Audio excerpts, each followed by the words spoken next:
Kalau Nabi nyuruh nyuci, nyuruh disiram, alasannya 3. Cara nyuci itu kenapa kudu disuci? Ada 3 alasan. Pertama, karena mulia. Kedua, karena berhadas. Ketiga, karena najis. Kalau ngomong disuruh dicuci, 3 ini alasannya, enggak bakalan lebih. Bisa mulia, bisa hadas, bisa najis. Contoh, manusia mati kudu dicuci, disiram, dimandiin. Alasannya karena mulia. Kita habis bersetubuh dengan bini, kudu dicuci badan kita. Alasannya karena berhadas. Ini ember dijilat anjing. Kira-kira ember tuh mulia enggak? Hah? Barang mulia bukan? Bukan. Ember itu kira-kira berhadas enggak? Enggak berhadas. Lalu ngapa ama Nabi disuruh cuci? Najis. Berarti anjing itu najis tuh, begitu tuh, ngaji tuh, biar kita paham.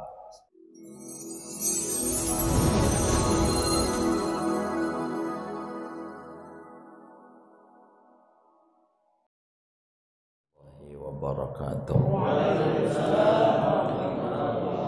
Bismillahirrahmanirrahim. Alhamdulillahirabbil alamin. Salatu wassalamu ala sayyidina Muhammadin wa ala alihi wa sahbihi ajma'in. Qala al-imamul muallif rahimahullah, babun najasati wa izalatiha. Adapun ini yaitu bab menerangkan tentang najis dan cara menghilangkan najis. Al-hayawanatu kulluha tahiratun illal kalba wal khinzira wal mutawallida minhuma aw min ahadihima. Adapun hewan, seluruhnya hewan, yaitu hukumnya suci, illa kecuali al-kalba anjing, wal khinzira dan babi, wal mutawallida minhuma dan anak-anak daripada anjing dan babi, au min ahadihima atau dari salah satu anjing dan babi. Wal maitatu kulluha najisatun. Adapun bangkai, seluruhnya bangkai yaitu najis, illal adamiyah, kecuali manusia, wassamaka dan ikan, wal jarada dan belalang.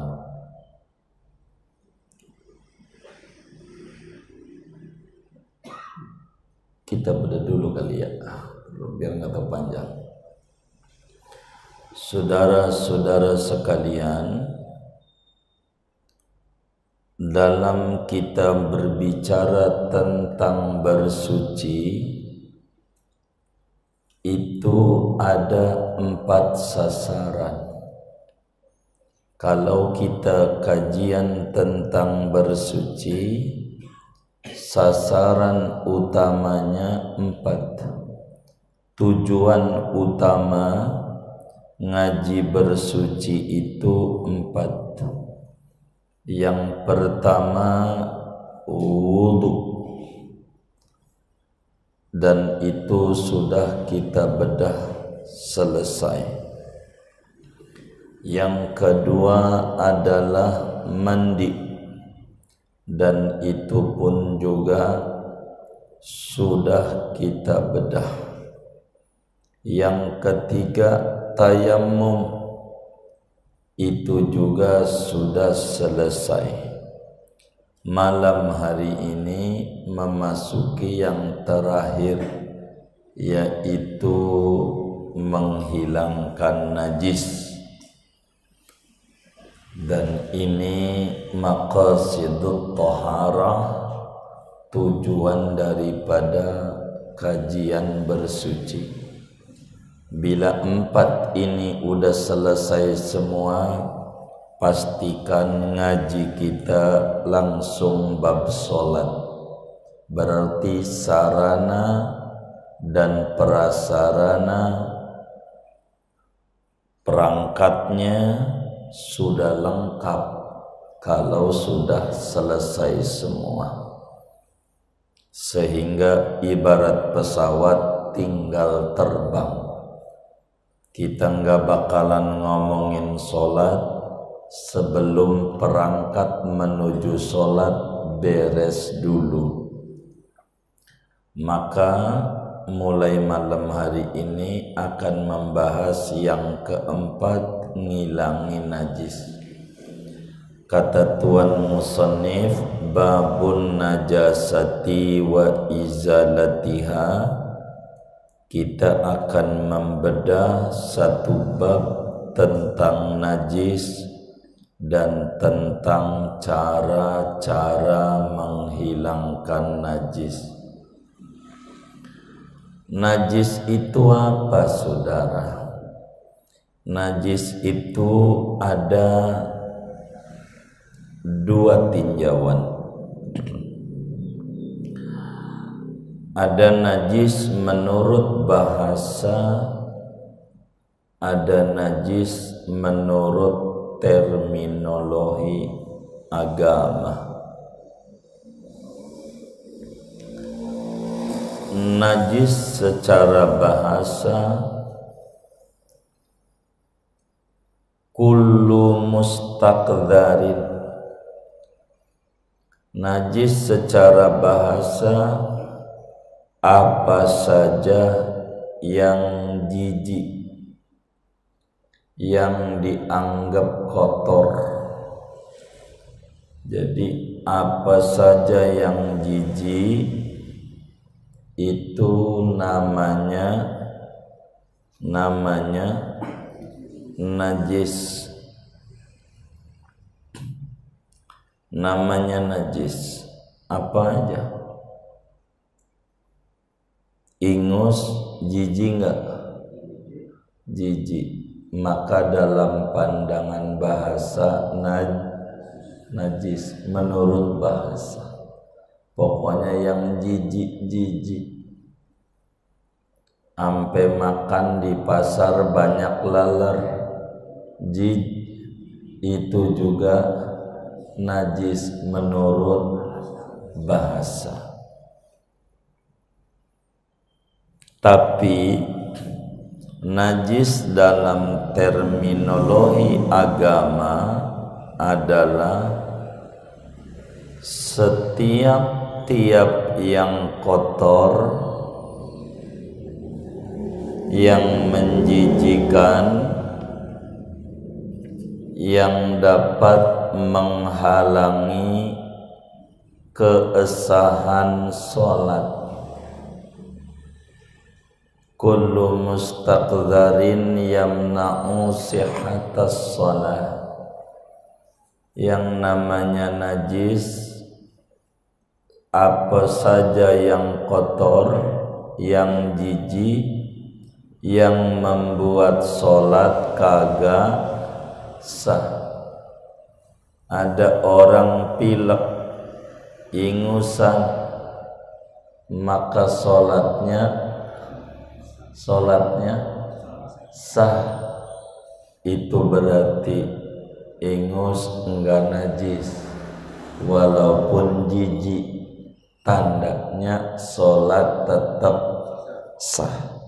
Sebab yang namanya najis apa saja yang menjijikan, yang kotor, yang menghalang-halangi. Menghalang itu membuat sholat tidak sah. Itu namanya najis. Namun definisi najis yang lebih luas berbicara tentang najis ini, saudara, adalah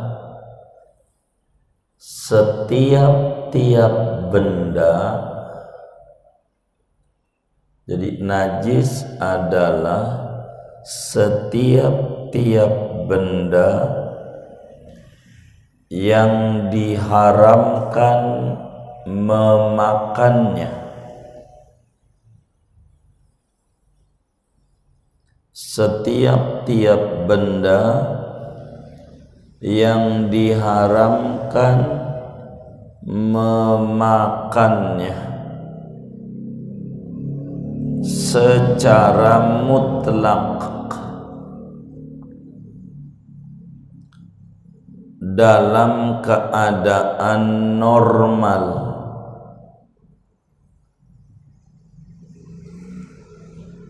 disertai gampang memisah-misahkannya.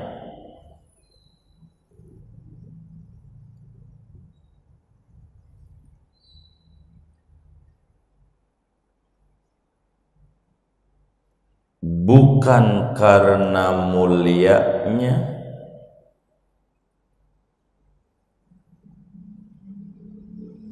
dan bukan karena jijiknya,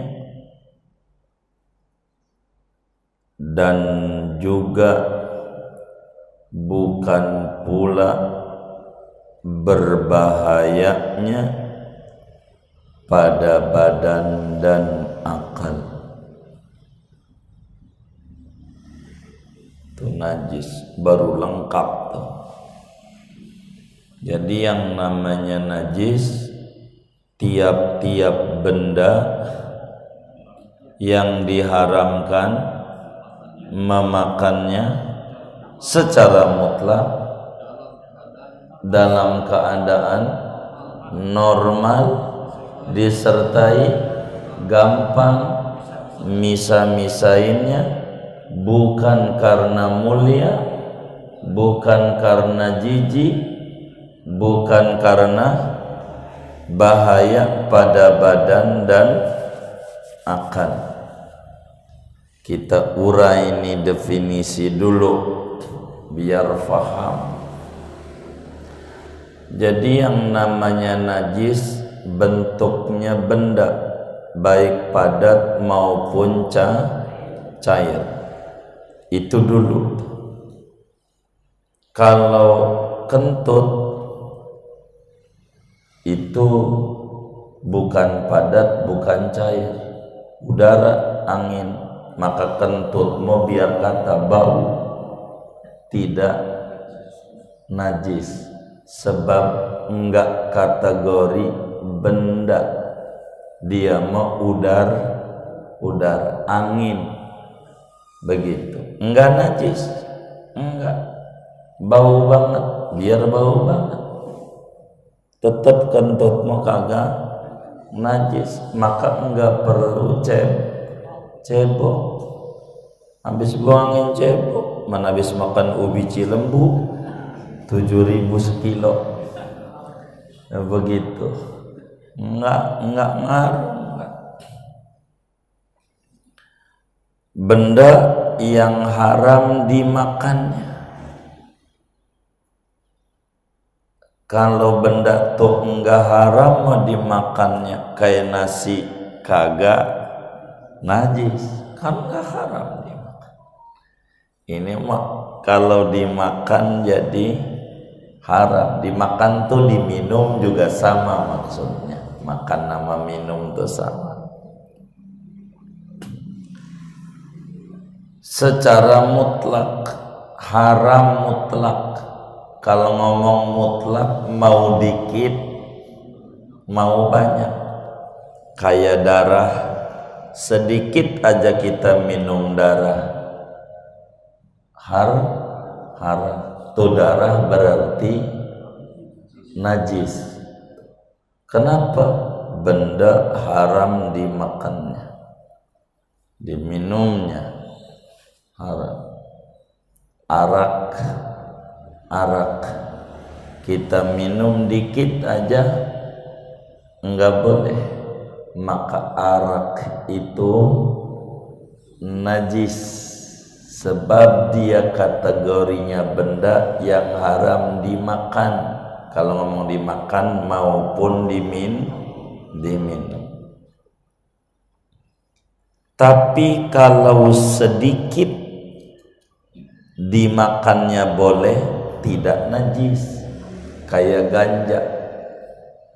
ganja kalau sedikit boleh. Agama nih, pemerintah nggak kasih. Agama ganja tuh biasanya kalau di warung-warung orang seberang biar rada legit ditambahin ganja, jadi penyedap legit. Boleh nggak apa-apa. Kenapa? Karena sedikitnya boleh, berarti ganja tidak najis.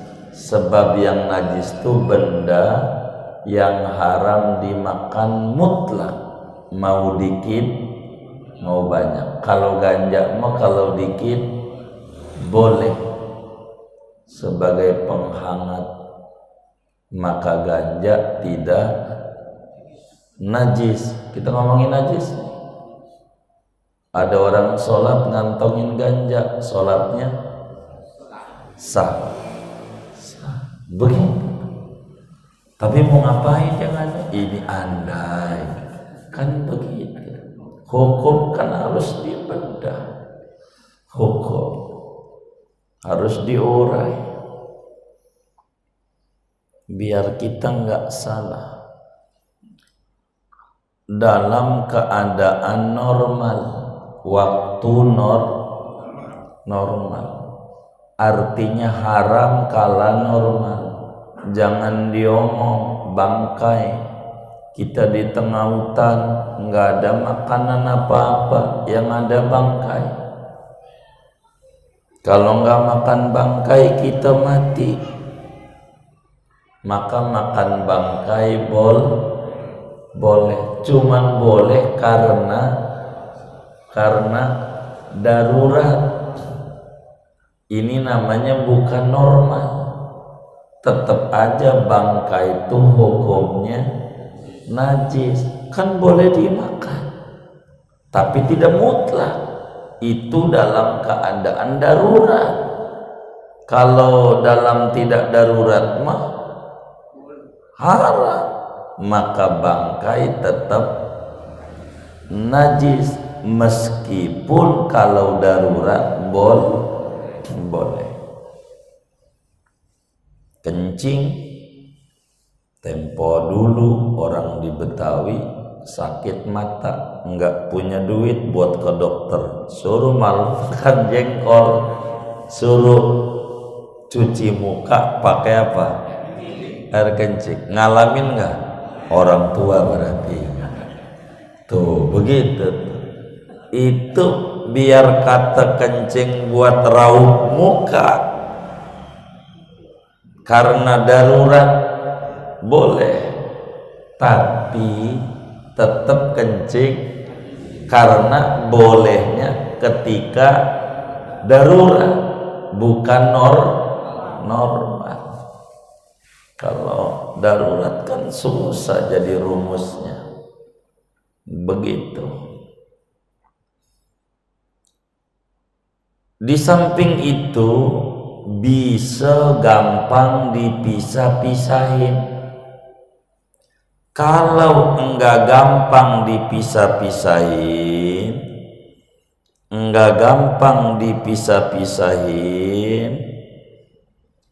maka boleh dimakan. Contoh, pete ada ulernya di dalamnya. Pete dimakan tuh pakai kulitnya, di dalamnya ada ulernya tuh yang naroin petaninya bukan sih, bukan. Makan ulernya tuh boleh, tapi ketika sulit dipisahin. Kalau udah gampang dipisahin enggak boleh. Nah, ini pete dibukain, dapat ulernya setengah mangkok, udah dimak, hukumnya najis sebab gampang dipisahin. Tapi kalau enggak gampang boleh. Kayak darurat pete, kan ada orang jijik sama pete, tapi doyan sama kulitnya aja. Kan ada yang kayak begitu. Itu pete bau, cara ngilanginnya makan jengkol. Kalau habis makan jengkol bau petenya hilang, iya ganti bau, iya cara ngilangin bau iya begitu. Bukan karena mulia, tapi kalau karena mulia masih suci. Contoh manusia, ngapa itu manusia dicuci? Dicuci tuh disiram tuh dimandiin. Ngapa tuh manusia ketika mati dimandiin? Sebab manusia mah mulia, maka manusia biar kata mati tidak najis sebab mulia. Sebab disuruh jijiknya itu bukan karena mulia. Karena manusia mau mulia, maka biar kata disiram udah mati dimandiin, itu dimandiinnya karena mulia. Maka manusia mau biar kata udah mati tetap suci, tidak najis, tidak najis.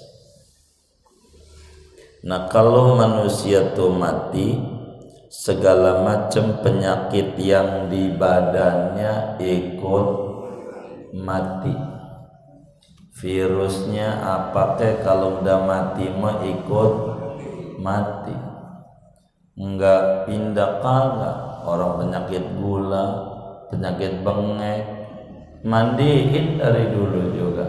Sebab orang kalau udah mati, inangnya mati. Kalau inangnya mati, segala jenis penyakit yang di manusia tuh ikut mati. Mandiin, jangan enggak begitu, enggak bener, tanggung jawab di akhiratnya. Enggak mandiin begitu, dituntut sama mayit begitu. Dua, bukan karena jijik. Kalau mani itu suci, tapi kenapa haram diminum? Sebab jijik, maka mani tetap suci. Larangannya karena jijik, itu mani tetap dihukumi oleh agama suci. Haram diminumnya atau dimakannya karena jijik. Yang dari kuping tuh air mata. Air mata dari kuping apa namanya? Apa? Namanya apa? Conge.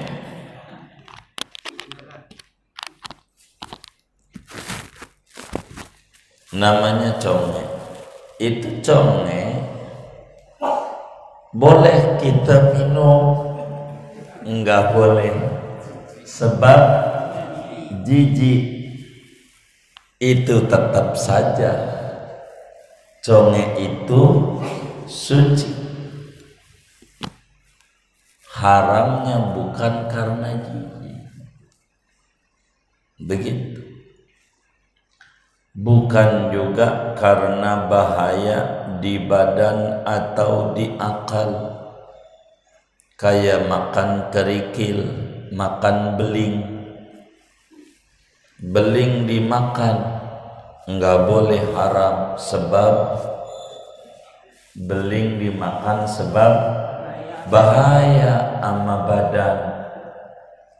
Tetap saja itu beling hukumnya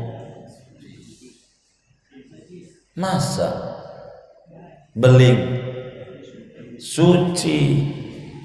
Tapi kalau suci kenapa haram dimakan? Bahaya. Juga bukan karena bahaya. Kalau beling mah karena ini biar ngerti definisi yang ditulis. Jangan sampai kagak ngerti yang ditulis gitu. Saya terangin atu-atu. Iya, semuanya itu. Jadi itu bahaya di badan. Termasuk juga kayak macam ganja, madat begitu. Itu kan haramnya karena bahaya pada akal. Akal apa badan? Akal dia. Begitu.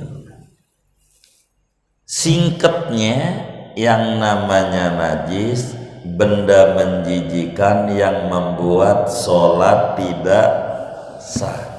Itu namanya benda najis. Benda najis.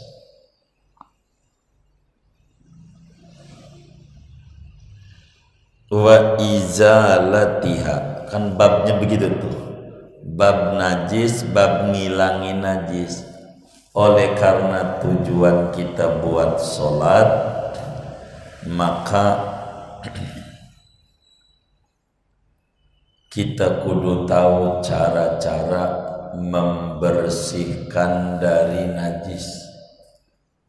Begitu. Kemudian itu saudara, al-hayawanatu kulluha tahiratun illal qalba wal khinzira wal mutawallida minhuma aw min ahadihima.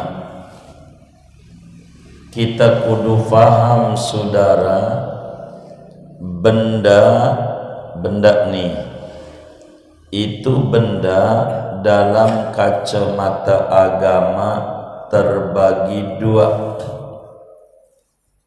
Benda dalam kacamata agama pada rumusan najis atau suci terbagi dua benda tuh. Pertama, benda padat tidak bernyawa. Kedua, bernyawa, namanya makhluk hidup, hewan. Begitu.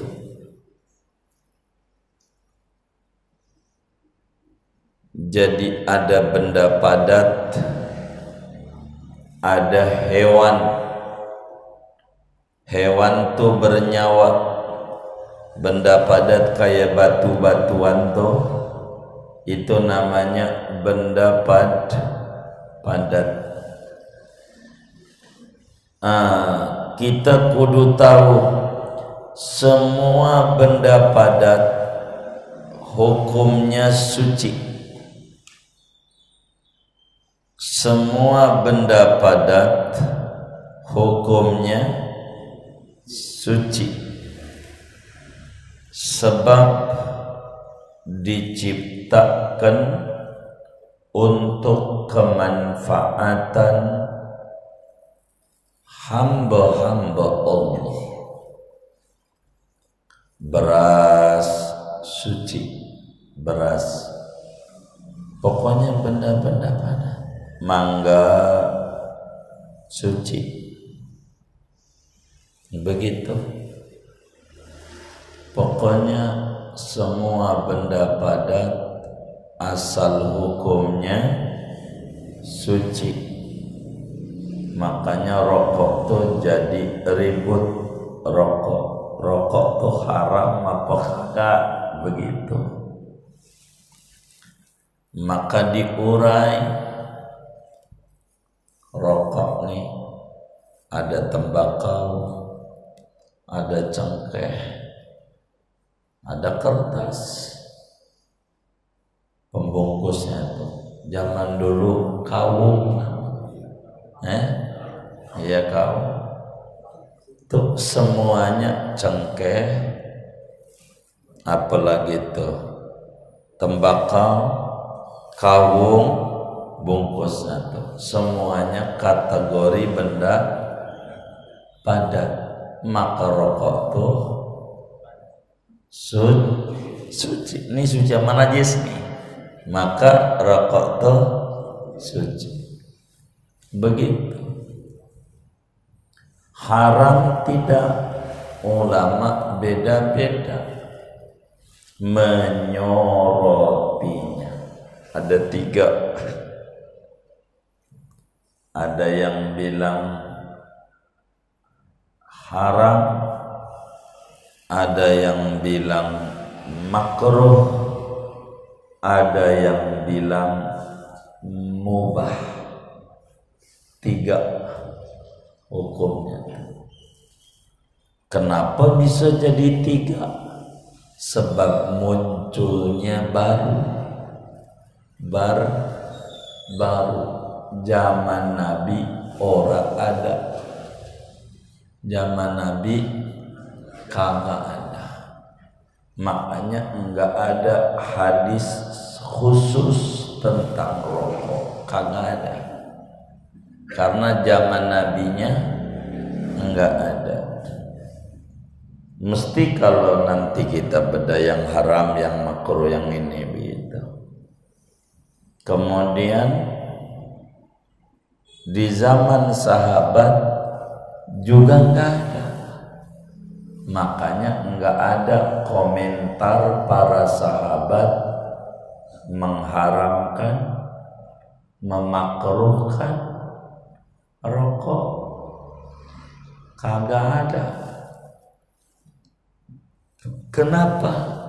Sebab enggak ada di zaman sahabat.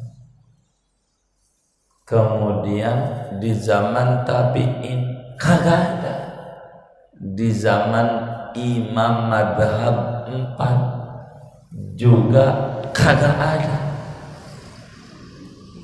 Makanya enggak ada ulama madhab Imam Abu Hanifah ngomong rokok hukumnya enggak ada. Imam Syafi'i, Imam Malik, Imam Hambali enggak ada. Kenapa?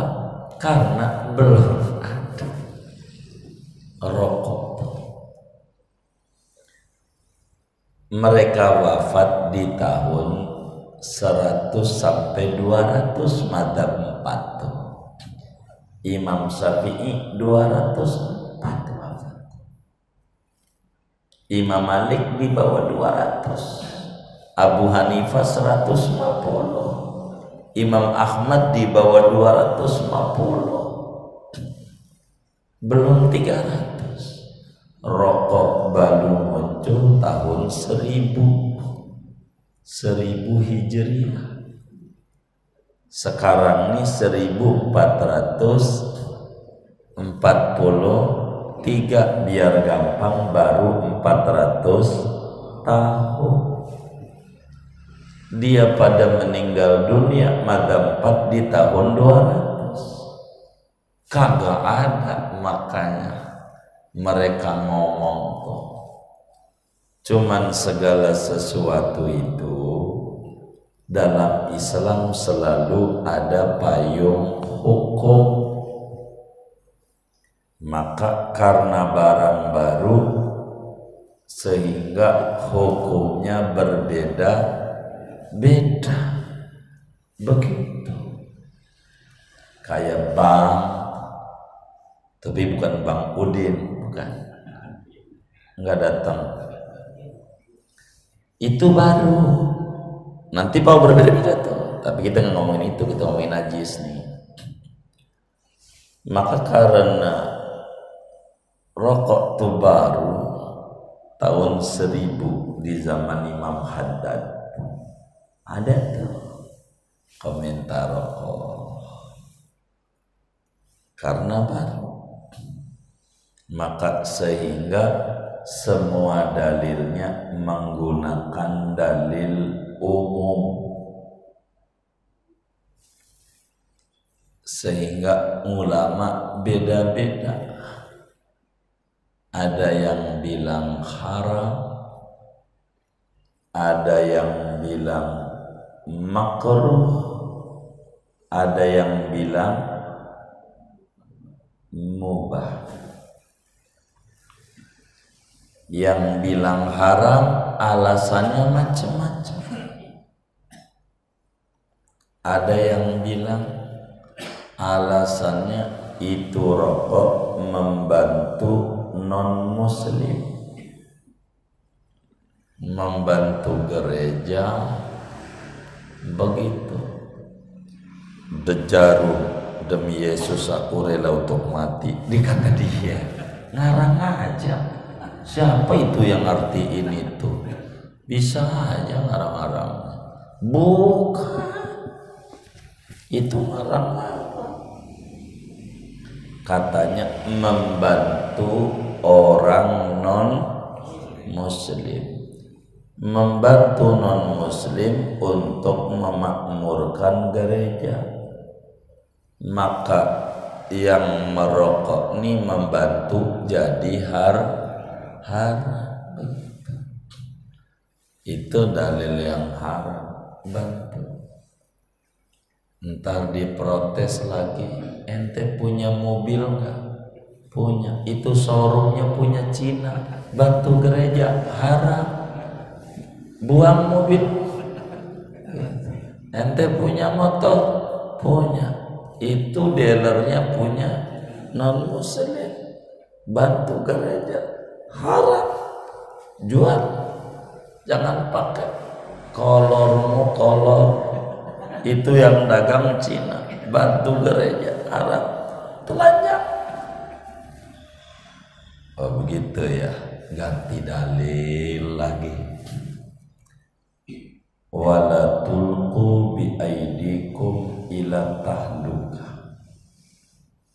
Jangan Anda menjatuhkan diri Anda pada kebinasaan.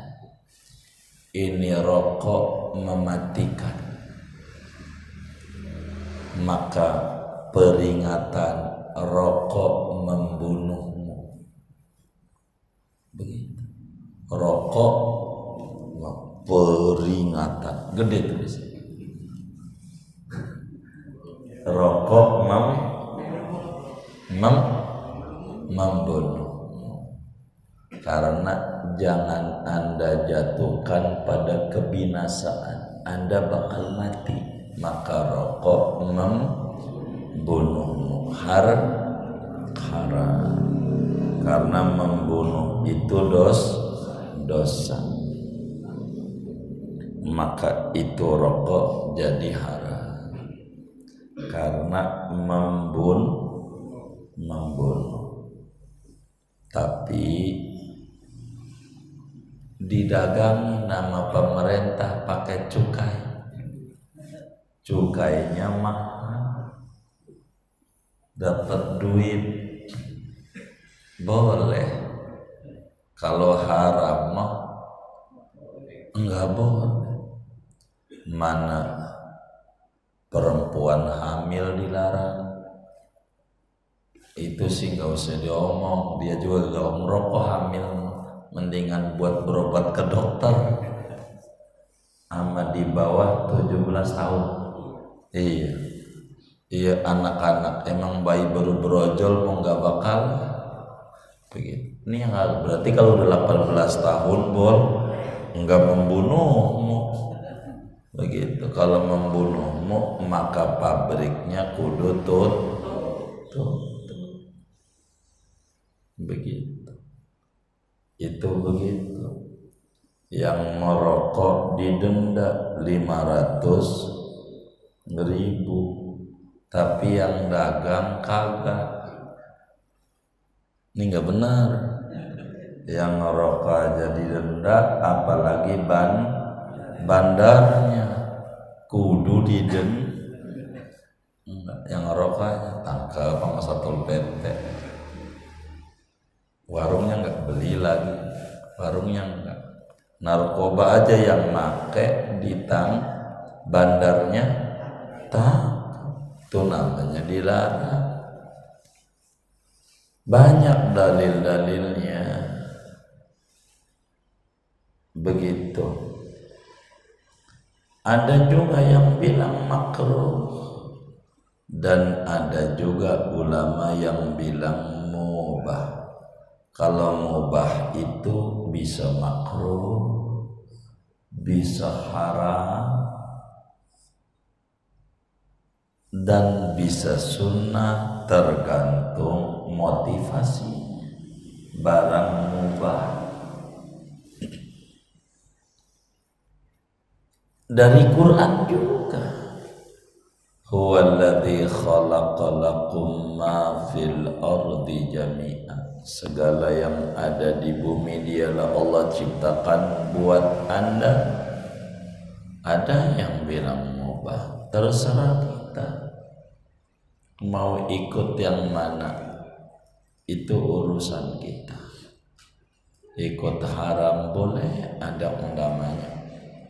Ikut makruh boleh, ada undamanya. Ikut mubah boleh, ada undamanya. Begitu. Kalau kita punya duit 20.000, bini belum masak malah buat beli rokok, haram. Mubah begitu, akan berubah-ubah, tergantung. Saya tidak panjangin itu, kita lagi ngomongin benda padat. Maka segala benda padat yang ada manfaatnya kecuali ada nas dari agama dihukumi najis, baru itu hukumnya najis. Kata kiai kita yang kedua makhluk hidup, hewan. Kalau hewan nih hukumnya apa? Al hayawanatu kulluha tahiratun illal kalba wal khinzira wal mutawallida minhuma aw min ahadihima. Yang namanya hewan semuanya pada waktu masih hidup hukumnya suci.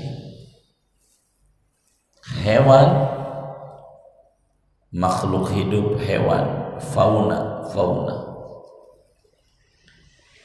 Apa saja hewan selagi masih hidup hukumnya suci semuanya. Gajah kita pegang suci, sebab gajah hewan hidup atau hidup. Macan kita pegang suci, karena hidup. Kambing, sapi, kebo, unta dan seterusnya.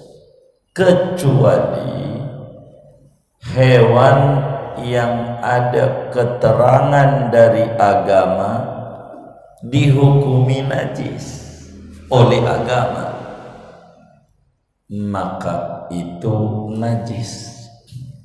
Jadi al-aslu fil asya'i al-ibahah, asalnya mubah suci, kecuali ada dalil dari agama keharaman atau kenajisannya.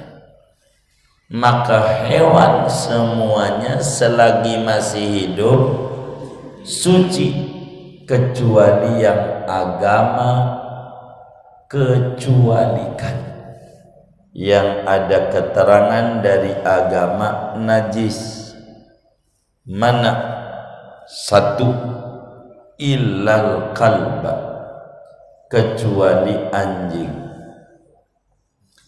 Anjing itu saudara, biar hidup hukumnya najis. Piara anjing di rumah kita, tiap hari ganjaran ibadah kita dikurangin 2 gede gunung Uhud. Tiap hari bisa tekor minus. Maniqtana kalban illa kalba masyiatin nuqisa min ajrihi qiratun wa fi riwayatin qiratani. Kata Sayyidul Wujud Nabiyuna Muhammad sallallahu alaihi wasallam, siapa piara anjing di rumahnya,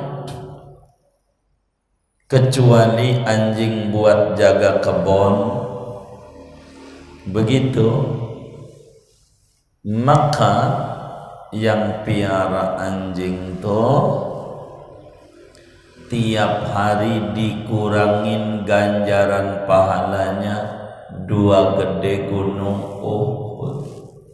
Sehari aja ibadah kita jangan-jangan kagak itu dikurangi. Piara anjing mana mahal lagi, udah piara murah aja dah, murah. Kalau enggak cupang. Banyak yang ngaji juga punya ya. Oh iya, enggak apa-apa, anjing jangan, sebab anjing najis. Dari mana anjing ini najis? Dalam hadis Nabi dijelaskan dalam kitab Sahih Muslim. Imam Muslim meriwayatkan bahwa Rasulullah sallallahu alaihi wasallam bersabda, tahuru ina'i ahadikum idza walagha fihil kalbu an yaghsilahu sab'a marratin ulahunna biturabi wa fi riwayatin ikhdahunna biturab. Kata Nabi, cara mensucikan wadah Anda, ember, piring, gelas, apanya, bila mana dijilat anjing kudu dicuci 7 kali. Pertamanya dicampuri debu, dalam riwayat yang lain salah satunya kudu ada debu tanah. Kata Nabi, bila wadah dijilat anjing cara bersihinnya kudu dicuci 7 kali, salah satunya campur debu.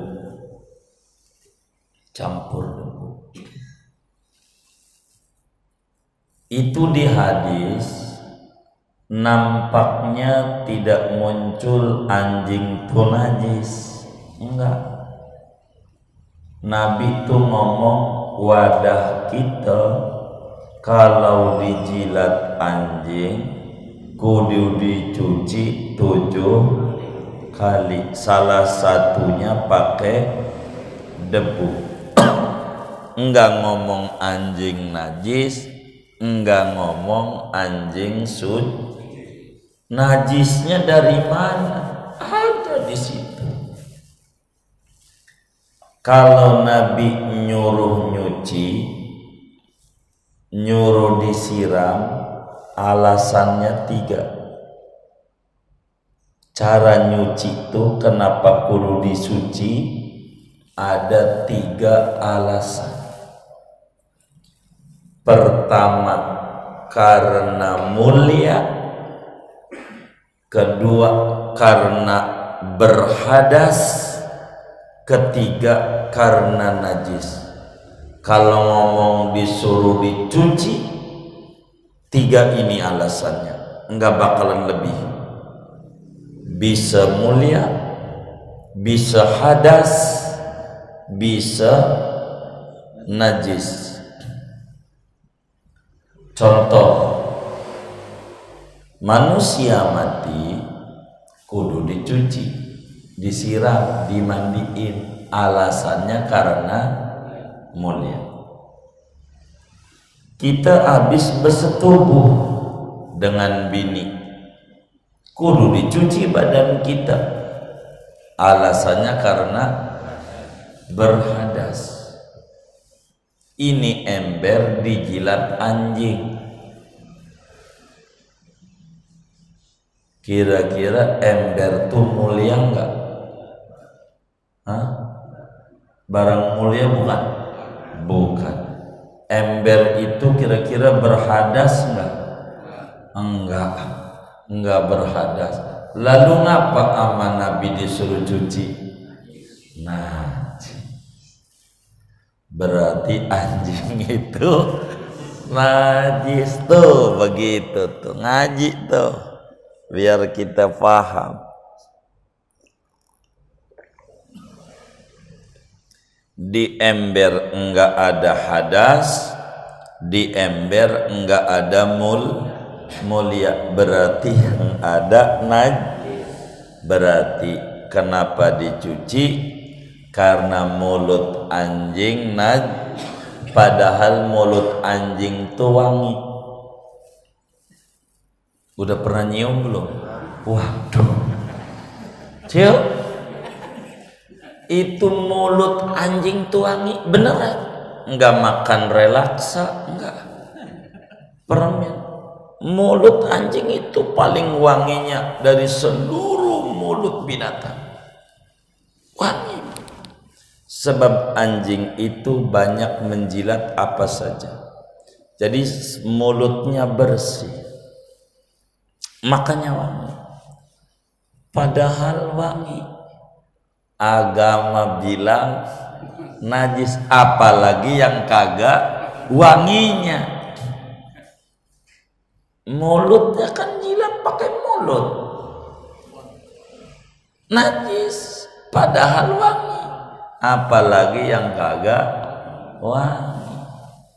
Mulut begitu.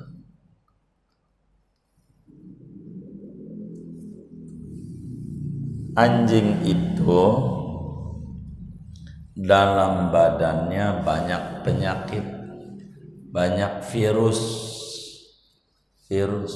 itu di badannya.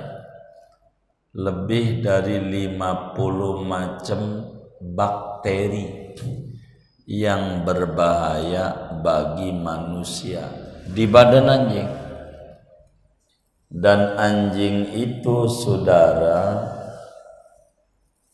tidak punya kelenjar keringat. untuk mengeluarkan bakteri-bakteri. Kalau kita enggak keringetan, badan kita sakit, demam. Kalau demam nih udah minum obat lalu keringetan, demamnya nah iya, berarti karena kita punya kelenjar, anjing nggak punya, sehingga bakteri-bakteri di badannya itu nggak bisa keluar kecuali lewat proses lewat duburnya, sehingga bakteri yang di badan anjing itu akan keluar bersama kotoran, nempel di duburnya, maka dubur anjingnya banyak bakteri. Dan kebiasaan anjing, kebiasaannya itu suka jilatin duburnya. Perhatiin kagak? Waduh, apa aja kita kudu ngaji. Anjing tuh suka jilatin pakai lidahnya, duburnya dijilatin pakai lidahnya, sehingga bakteri yang di dubur tuh pindah ke mulut. Emang Nabi mau hebat, bila anjing jilatin ember ente cuci, sebab mulutnya hebat Nabi gitu. Rugi nggak ngaji tuh, rugi. Anjing najis anjing. Satu yang najis tuh anjing tuh saudara. Dua, wal khinzir, babi najis waktu hidupnya, matinya apalagi, hidupnya najis. Dan babi lebih rendah dibanding anjing. Najis babi. Ada orang Jawa, alhamdulillah saya nggak makan babi, makannya celeng. Iya itu juga babi itu. Ini siapa ini yang kayak begini nih? Begitu. Itu beda nama doang. Iya babi itu sama celeng dia juga. Ada yang nyebutnya B2, iya dia juga. Babi begitu. Babi itu najis. Semua para nabi dalam ajarannya mengungkapkan babi itu najis. Kotorannya banyak, mengandung cacing pita, berbahaya bagi manusia. Babi itu vaksin mengandung babi, katanya. Udah ngecek belum? Udah vaksin aja nurut sama pemerintah, jadi rakyat yang baik. Ini udah vaksin belum nih? Kita tutup ngaji nih. Jadi kalau katanya belum jelas, kalau udah teliti. Jadi babi najis apanya aja.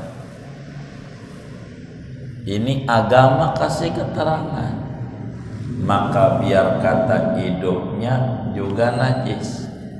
3 blasteran anjing dan babi. Blasteran anjing dan babi. Apa tuh blasteran? anjing laki kawin ama babi perempuan, anaknya namanya blasteran anjing babi, babanya anjing, enyaknya babi. Ini anaknya najis. 3. Begitu sebaliknya, babanya babi, emaknya anjing, anaknya blasteran babi anjing anak-anak. 4. Blasteran babi atau anjing dengan hewan suci. Itu maksudnya aumin ahadihima, tulisan kitabnya tuh ada 4. 1 anjing, 2 babi, 3 blasteran anjing dan babi, artinya anjing kawin sama babi, anaknya disebut blasteran anjing dan babi. 4, anjing atau babi kawin dengan hewan suci. Contoh, babanya anjing, emaknya kambing. Babanya anjing, emaknya kambing. Lahir bentuknya kambing, hukumnya najis. Sebab iya, blasterannya begitu, kayak begitu. Ini najis nih. Jadi anak itu bagaimana? Islam, saudara, menilai anak itu mengikuti orang tua dalam berbagai sisi. Islam nih, kalau sisi agama, anak nih mengikuti Islam salah satu orang tuanya. Ini anak nih, kan tadi anak anjing, anak babi nih. Kita ngomongin anak secara umum biar tahu. Anak dalam Islam itu akan disorot tergantung pada sisi mana. Kalau sisi najis dulu deh biar gampang. Kalau sisi najis mengikuti yang najis. Tuh begitu. Kalau sisi najis mengikuti yang najis. Apa babanya, apa emaknya. Anjing sama kambing, anak lahir bentuknya kambing tapi bin anjing, tetap hukumnya untuk urusan najis ikut najis, bukan ikut suci. Urusan najis. Sebab itu di kitab dituliskan au min ahadihima, kata kitab, atau salah satu daripada anjing dan babi. Begitu, anjing dan babi. Mana yang najis dia ikut. Anjing kawin sama kambing atau babi kawin sama kambing, pastikan anaknya najis. Sebab salah satu emak babanya makan najis. Kalau urusan keturunan ikut babak. Kalau urusan keturunan tuh terah ikut babak, bukan ikut emak, ikut bapak. Bapaknya Habib, emaknya Betawi. maka anaknya jadi Habib. Sebab kalau keturunan mah ikut bapak, begitu, ikut bapak. Emaknya Betawi, babaknya Jawa, maka dia Jawa, begitu, ikut bapak. Kalau keturunan, emaknya Habib Syarifah, babaknya Betawi, kan bisa begitu ya? Bisa ya? Bisa aja. Maka anaknya jadi iya Betawi, enggak jadi yang enggak jadi. Sebab ngomongin keturunan mah ikut bapak. Kalau bapaknya raja, emaknya orang biasa, maka anaknya jadi raja. Begitu, ikut bapak. Anak bintu ama bapak, bukan ama ibu, kecuali Sayyidatuna Fatimah. Maka Husain Hasan radhiyallahu taala anhuma, Sayyidina Husain Hasan itu bin ibu, selainnya bin bapak, bin bapak.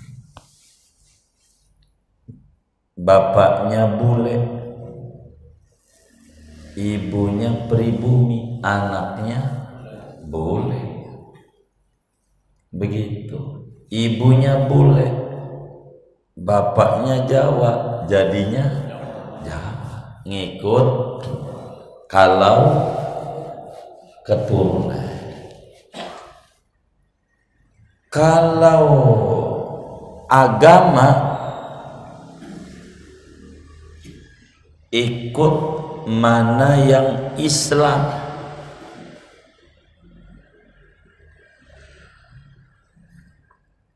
Ibunya muslim, bapaknya kafir, anaknya muslim. Agama bukan keturunan. Nih ngerti, beda-beda. Kalau urusan agama ikut muslim, bapaknya muslim, ibunya kafir, anaknya, sebab salah satunya bapaknya kafir, ibunya muslim, anaknya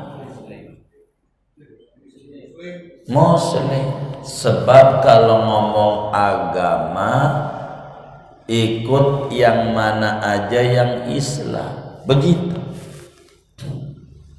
Yang mana aja yang Islam, begitu.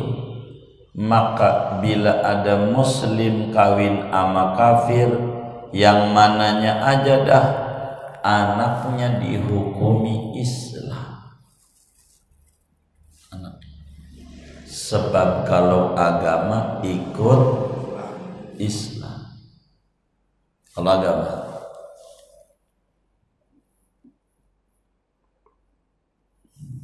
ikut Islam.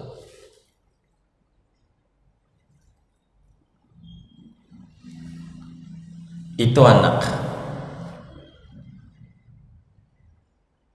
Kalau di dalam perbudakan ikut ibu, ikut ibu, bapaknya merdeka, ibunya budak, anaknya jadi budak. Urusan perbudakan ikut ibu, urusan merdeka ikut bapak. Kalau bapaknya orang merdeka, ibunya budak, anaknya merdeka. Ibunya merdeka, bapaknya budak, maka jadi budak. Tuh begitu. Untuk zakat ikut yang rendah untuk zakat. Kambing kawin sama sapi beranak belasteran, kambing sapi zakatnya ngikut kambing. Begitu anak tuh ngikut orang tua tuh begitu. Wis singkatnya lagi ngomongin hewan suci najis. Semua hewan waktu hidupnya suci kecuali yang najis ada 4. 1 anjing, 2 babi, 3 belasteran anjing dan babi atau sebaliknya, 4 anjing atau babi kawin dengan hewan suci, contohnya kambing. Kalau kawin dengan kambing berarti kalau kawin dengan sapi najis, gitu suci. Kawin dengan hewan suci, mau kambing kayak sapi, pokoknya ngikut najis. Begitu, ngikut najis. Inilah hewan-hewan dalam Islam, apa yang dihukumi najis, apa yang dihukumi suci. Waktu hidup nih, kalau waktu mati entar. Begitu. Wal maitatu kulluha najisatu. Nanti aja kali ya, panjang ya. Oh iya udah, tuh kata dia udah. Wal maitatu,